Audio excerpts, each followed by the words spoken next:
રહ્યો છું, તો શેઠ ને નોકર કહે છે કે શેઠજી જરા ઉભા રહો, હું સૂચિ જોઈ લઉં. શું સૂચિ જોઈ લઉં? એમાં લખેલું છે કે નહીં કે હું પડી જાઉં તો મદદ કરવી? તો ઘણી ઘણી એવી ધર્મમાં પણ વાતો એવી છે કે બધી કઈ શાસ્ત્રમાં લખેલી ન હોય. એ ટુ ઝેડ બધું લખેલું ન હોય. એટલું તો માણસને સંજોગ પ્રમાણે અને પરિસ્થિતિ પ્રમાણે કામ કરવું જોઈએ. અત્યારે નોકરને સૂચિ જોવાની જરૂર ખરી?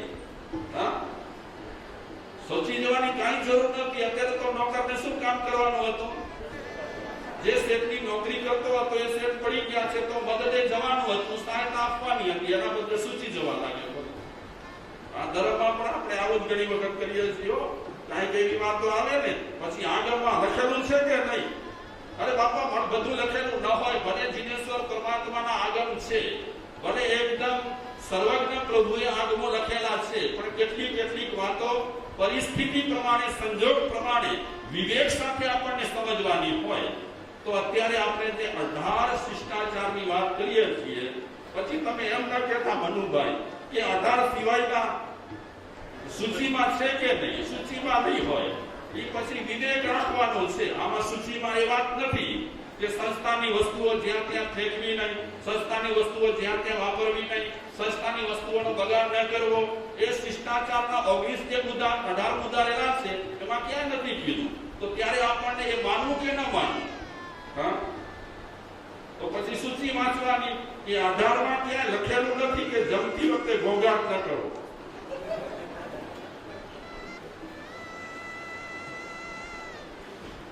ક્યારે આવશે આપણામાં શિષ્ટાચારો આવા જે શાસ્ત્રોમાં લખેલા ન હોય પણ ઓટોમેટિક આપણને કરવા પડે? કોઈના ભોજન એવા તમે જોયા છે? ભોજન સમારંભો જ્યાં ઘોંઘાટ ન થતા હોય, જ્યાં બગાડ ન થતો હોય, એવા જોયા છે ભોજન સમારંભો? નથી જોયા? અમે જોયા છે એવા. હા, અને તે પણ જૈનના નહીં, અજૈનના જોયા છે. જરાય બગાડ ન થતો હોય, સ્વયં સંચાલિત બધી વ્યવસ્થા રહેલી હોય, બિલકુલ ગુંગાટ નહીં, એટલી વ્યવસ્થા સરસ મજાની. શેઠિયાનો છોકરો પણ સરખો અને ગરીબનો છોકરો પણ સરખો, એવો એક ભોજન સમારંભ અમે સૌરાષ્ટ્રમાં એક મહાત્માજીના આશ્રમમાં જોયું. એમની તિથિ ઉજવાતી હતી અને દેશ વિદેશથી ઘણા લોકો આવ્યા હતા. એમાં જૈન પણ હતા અને અજૈન પણ હતા. ભોજનમાં, રસોડામાં જેને તેને આવવાનું હતું નહીં, મનાઈ હતી. કારણ કે હિન્દુ સમાજમાં જરા સ્વચ્છતાનો આગ્રહ રાખતા હોય છે. તો રસોડામાં તો કોઈને આવવાનું હતું નહીં, તે છતાં પણ કોઈ આગ્રહ કરતા ન હતા કે અમે રસોડામાં કેમ જવા દેતા નથી. આપણે ત્યાં તો ઘણી વખત વાતે વાતે ઝઘડા કરીએ છીએ. બોલો, વાતે વાતે ઝઘડા કે આ ફલાણાએ આમ કર્યું ને ઢીકડાએ તેમ કર્યું. બાપા, એક ડિસિપ્લિન છે, એક વ્યવસ્થા છે. તમે વ્યવસ્થાને આદર કરો ને, પણ નહીં કરીએ આપણે. કારણ કે આપણે બધા શિષ્ટાચારોની સૂચિમાં આ એક લખેલું નથી. તો અમે જોયું સૌરાષ્ટ્રમાં એક ઠેકાણે પંગતમાં બધા બેઠા, બુફે નહીં, પંગતમાં બેઠા.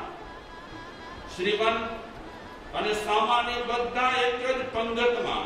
અને શ્રીમંતનો છોકરો નવજુવાન ભણેલો ગણેલો એ પીરસતો હોય, અને ગરીબનો દીકરો પણ ભણેલો ગણેલો ન હોય તે છતાં પણ એ પીરસતો હોય. બિલકુલ શાંતિ, બિલકુલ શાંતિ. અમે પ્રસાદ લઈ રહ્યા છીએ અને પ્રસાદ લેતી વખતે કઈ પડાપડી ન હોય, શાંતિ હોય. તો આ એક વ્યવસ્થા અમે જોઈ. ખરેખર એ વ્યવસ્થા અમને યાદગાર રહી ગઈ કે આટલા ભોજન સમારંભ જોયા પણ આવો ભોજન સમારંભ ન જોયો. ન બગાડ, ન ઘોંઘાટ. એકદમ વ્યવસ્થિત રીતે જાહેરમાં બેસી કરી અને ભોજન કરે. આ શિષ્ટાચાર છે. આપણે ઘણા શિષ્ટાચારો તોડી નાખ્યા છે, ઘણા શિષ્ટાચારો તોડી નાખ્યા છે. અને આપણે વડીલો શિષ્ટાચાર તોડી નાખ્યા છે. આપણા દીકરાઓ, આપણી દીકરીઓ શિષ્ટાચાર શું કરે? એ પણ તોડી નાખી. અમારા મમ્મી એમ કરે છે, અમારા પપ્પા એમ કરે છે, અમારા દાદા એમ કરે છે, અમારા દાદી એમ કરે છે, તો અમે પણ એમ કરીશું તો વાંધો નથી. સવાય વાત વધારીશું આગળ. 18 થી આપણે મુદ્દા વિચારી રહ્યા છીએ શિષ્ટાચારમાં. એમાં પહેલો મુદ્દો વિચાર્યો. કયો છે પહેલો મુદ્દો? કયો છે પહેલો મુદ્દો? ભાગ્યશાળીઓ યાદ રહે છે? નથી રહેતું. લોકાપવાદનો ભય. બીજો મુદ્દો છે, બીજો મુદ્દો હા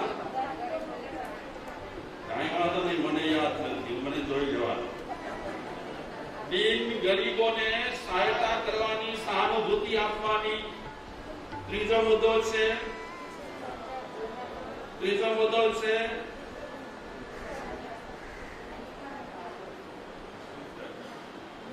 શિષ્ટાચાર તો ચાલે છે બાપા.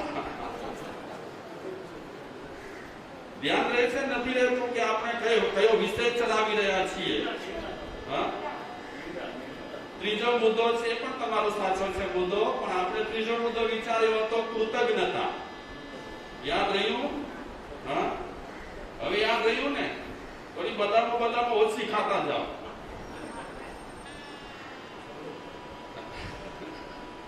ઠીક છે, કઈ વાંધો નહીં, આપણે ઘરના છીએ, એમાં શું વાંધો છે? યાદ રહે કે તું રાખવાનું, ન રહે તો ભગવાનના ચરણમાં મૂકી દેવાનું કે તમારો માલ છે, તમે સંભાળો બાપા. અમને જે ઠીક લાગે તમે લઈ લીધું. ઠીક છે, તો ત્રીજો મુદ્દો છે કૃતજ્ઞતા. આપણા પર કોઈએ ઉપકાર કરેલા હોય તો એ ઉપકારોને યાદ રાખવા, અને સમય આવે તો ઉપકારોનો બદલો અપકારથી નહીં, ઉપકાર કરીને બદલો વાળવો. એક સરસ મજાનો દ્રષ્ટાંત હું તમને કહું. આમ તો ઈચ્છા ઓછી હતી, મારા મને મુદ્દા જલ્દી કરી દો, તે છતાં પણ એ દ્રષ્ટાંત બહુ સારો લાગે. એક ભંગણ, તમે ભંગણ કહો ને, ભંગી ને પેલી ભંગણ, એક માર્ગથી પસાર થતી હતી. એ માર્ગ પરથી જ્યારે પસાર થતી હતી ત્યારે એક ઋષિ જુએ છે ભંગણને.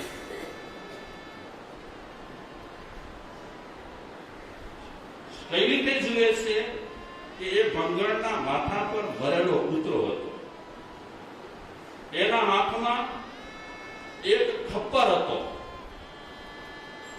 અને બીજા હાથથી જમીન પર એ પાણી છાંટી રહી હતી. ઋષિએ જોયું કે આ તો નવી નવાઈ, માથા પર ભરેલો કૂતરો, હાથમાં ખપ્પર, અને બીજા હાથેથી એ પાણી છાંટી રહી છે. નવાઈ લાગે કે ના લાગે? રસ્તા પર એ પાણી છાંટે છે, એનો મિનિંગ શું છે? તો એ ઋષિ પેલી ભંગરને કહે છે, જરા બેન ઉભા રહો. कर खप्पर शिरस्वान है, कर खप्पर शिरस्वान है, लोहुज खरड़े हथ, लोहुज खरड़े हथ, छिटकत मग चंडालिनी, छिटकत मग चंडालिनी. ऋषि पूछत है बत, ऋषि पूछत है बत. ऋषि એ બંગડીને પૂછી રહ્યા છે. શું પૂછી રહ્યા છે? કે અરે, તમારા માથા પર મરેલો કૂતરો, હાથમાં ખપ્પર, અને તમે જમીન પર પાણી છાંટી રહ્યા છો, શું હકીકત રહેલી છે? શું કારણ છે? તો બંગડી એ ઋષિરાજને કહે છે, બાબાજી તમને ખબર નથી? કે ના, મને ખબર નથી, એટલે તો હું પૂછું છું. તો એ બંગડ કહે છે, શું કહે છે? તુમ તો ઋષિ भोले भय, तुम तो ऋषि भोले भय, कहां पूछत हो मेव, कहां पूछत हो मेव. कृतज्ञ की चरण रच, कृतज्ञ की चरण रच, छिटकत हूं गुरुदेव, छिटकत हूं गुरुदेव. શું કહે છે બંગર કે ગુરુદેવ, હું તો સમજતી હતી કે તમે તો જ્ઞાની છો, તમે તો આવા અમારા જે કાર્ય રહેલા હોય તરત જ જાણી શકો છો, પણ તમે ભોળા, સાવ ભોળા લાગો છો. મારા માથા પર મરેલો કૂતરો છે, હાથમાં ખબર છે, અને બીજા હાથેથી હું જમીન પર પાણી છાંટી રહી છું, એનું કારણ? કૃતજ્ઞ કી ચરણ રજ, શિવશંકર તો હું ગુરુ દેવ અહીંથી કદાચ કૃતજ્ઞ માણસ પસાર થયો હોય, કૃતજ્ઞ એટલે કોઈ કે એના પર ઉપકારો કરેલા હોય, ઉપકારોને ભૂલી ગયો હોય, ઉપકારોને એને હણી નાખ્યા હોય, ઉપકારોનો નાશ કરી નાખ્યો હોય, આવો માણસ અહીંથી પસાર કદાચ થઈ ગયો હોય અને એની રજ મારા પર પડે તો એની રજ મારા પર ન પડે એટલા માટે હું શું કરી રહી છું? જમીન પર પાણી છાંટી રહી છું. શું કહેવા માંગે છે આ? કે જે વ્યક્તિ કોઈ કે ઉપકાર કરેલા છે એનો નાશ કરી નાખે છે, એને ભૂલી જાય છે, એને હણી નાખે છે, એ માણસની રજ ભંગણ પણ લેવા માટે તૈયાર નથી. એની રજ ભંગણને ન લાગે એટલા માટે પાણી છાંટી રહી છે. તો આ દ્રષ્ટાંતથી આપણને એમ લાગે છે કે કૃતજ્ઞ જે માણસ છે એ તો હલકા માલકો માણસ રહેલો છે. કોઈ કે ઉપકાર કર્યા છે, કોઈ સંસ્થાએ ઉપકાર કર્યા છે, કોઈ વ્યક્તિગત ઉપકાર કર્યા છે અને ભૂલી જાય અને એના પર જ એની સામે જે બંડ પોકારે, એની સામે જે દુકાન ગોઠવે, એની જે સ્પર્ધા કરે, તો ખરેખર આ માણસની રજ ભંગણ કહે છે મારા પર આવી જાય એટલા માટે હું પાણી છાંટી રહી છું. બહુ મીઠી વાત રહેલી છે. કેટલો હલકો બનાવ્યો છે, બતાવ્યો છે. કોને બતાવ્યો હલકો? ગઈકાલે આપણે વાત કરી હતી કે આ શબ્દો બે છે, બોલતી વખતે સમાન લાગે છે પણ આચરણ બંનેના નોખા નોખા છે. તો એ કૃતજ્ઞતા પર આપણે વિચાર્યું કે શિષ્ટાચારી જે લોકો રહેલા છે, ગમે તેવી પરિસ્થિતિમાં કોઈ ઉપકાર કરેલા હોય તો એ ભૂલે નહીં અને સંજોગ સારા આવે તો ઉપકારનો બદલો સારી રીતે વાળે. ચોથો આપણો મુદ્દો હતો નિંદા ત્યાગ. શક્ય નહીં. આમ તો ધર્મ આપણે પામ્યા હોઈએ અને ધર્મ સમજ્યા હોઈએ તો નિંદાથી આપણે સાવ દૂર રહીએ. વચ્ચે હું વાત કરું, જો કે આ વિષય પર્સનલ આવવાનો છે 35 મુદ્દામાં, તે છતાં પણ અત્યારે વાત કરું કે નિંદા કરે છે એ ખરાબ કે નિંદા સાંભળે છે એ ખરાબ?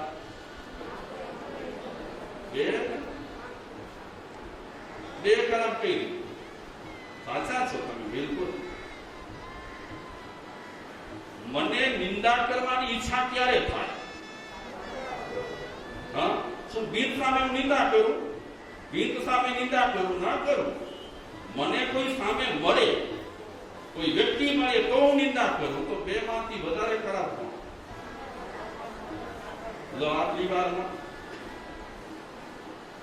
નિંદક તો ખરાબ છે જ, પણ નિંદા જે સાંભળે છે એ પણ ખરાબ વિશેષ પ્રમાણમાં છે.